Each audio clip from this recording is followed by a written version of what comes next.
ছদিন পর সুখবর এলো হাসপাতাল থেকে। কেমন রয়েছেন বর্ষিয়ান অভিনেত্রী সন্ধ্যা রায়? আপনাদের সবাইকে স্বাগত সিনে গসিপে। গত শনিবার 15ই জুন হঠাৎই বুকে অস্বস্তি অনুভব করেন তিনি, তাই তো তাকে তড়িঘড়ি হাসপাতালে ভর্তি করানো হয়। অভিনেত্রীর পরিবারের সদস্যরা চাননি তার অসুস্থতার খবর আসুক প্রকাশ্যে, তাই খুব বেশি মানুষ প্রাক্তন সাংসদকে দেখতেও যাননি হাসপাতালে। কেমন রয়েছেন এখন অভিনেত্রী সন্ধ্যা রায়? জানা যাচ্ছে হাসপাতাল থেকে ছাড়া পেলেন তিনি।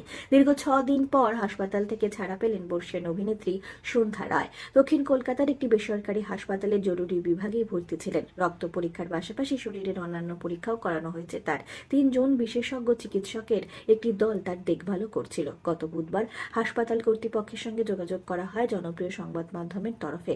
সেখান থেকেই জানা যায় জরুরি বিভাগে চিকিৎসাধীন ছিলেন সন্ধ্যা রায়। ভেন্টিলেশনের প্রয়োজন হয়নি বর্ষিয়ান অভিনেত্রীর। নিয়ন্ত্রণে রয়েছে তার শ্বাসকষ্টজনিত সমস্যা। কৃত্রিমভাবে অক্সিজেন দেওয়ারও প্রয়োজন হয়নি। স্বাভাবিকভাবেই খাওয়া দাওয়া করছেন তিনি।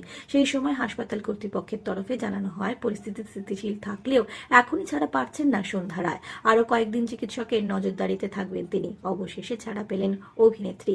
বেশি দিন অপেক্ষা করতে হলো না। অভিনেত্রী সন্ধ্যা রায় হাসপাতাল থেকে বাড়ির উদ্দেশ্যে রওনা দিলেন। প্রবীণ অভিনেত্রী এখন সুস্থ রয়েছেন, বাড়িতেই থাকবেন তিনি বিশ্রামে।